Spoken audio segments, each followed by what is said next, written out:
គេគ្រប់គ្នាខ្វល់ខ្វាយតែរឿងអត់សង្សារ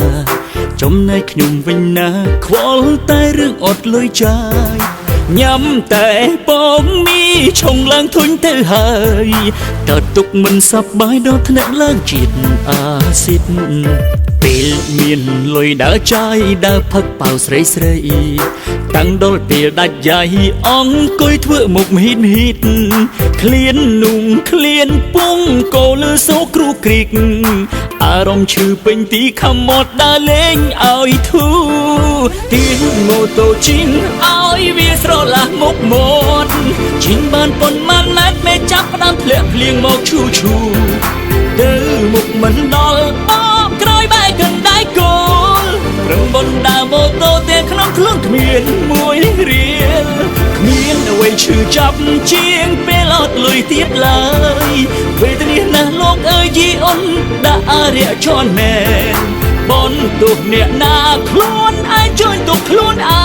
ងធ្វើអីគិតមិនវិញលទ្ធផលចុងក្រោយទឹកភ្នែក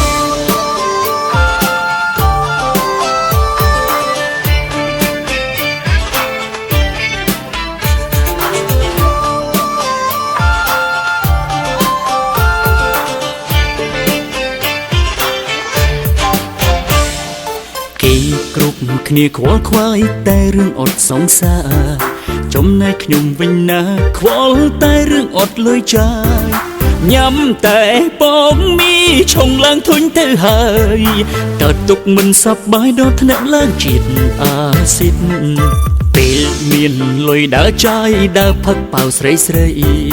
តាំងដល់ពេលដាច់យាយអង្គុយធ្វើមុខហ៊ីត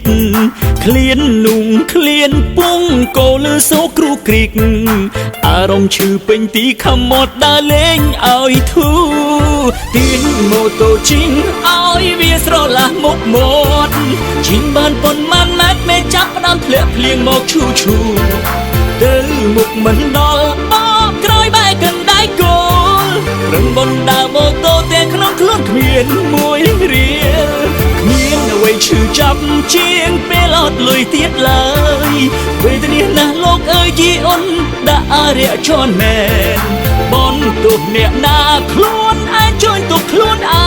ងធ្វើអីគិតមិនវិញលទ្ធផលចុងក្រោយទឹកភ្នែកទៀងម៉ូតូជីងឲ្យវាស្រឡះមុខមាត់ជីងបានប៉ុន្មានម៉ែត្រមេចាប់ផ្ដើមធ្លាក់ភ្លៀងមកឈូទៅមុខមិនដល់បបក្រោយបែកកណ្ដាលគោលប្រឹងបណ្ដាម៉ូតូតែក្នុងខ្លួនគ្មានមួយរៀលគ្មានអ្វីឈឺចាប់ជាងពេលអត់លុយទៀតឡើយវេទនាណាស់លោកអើយយីអូនដាក់អារៈជន់មែនបនទោះអ្នកណាខ្លួនឯងជួយទុកខ្លួនឯងធ្វើអីគិតមិនវិញលទ្ធផលចុងក្រោយទឹកភ្នែក Gensberg ផលិតដោយជនជាតិអាល្លឺម៉ង់ឈ្ងុយស្រាបៀរអាល្លឺម៉ង់ឆ្ងាញ់លើសពីស្រាបៀរធម្មតា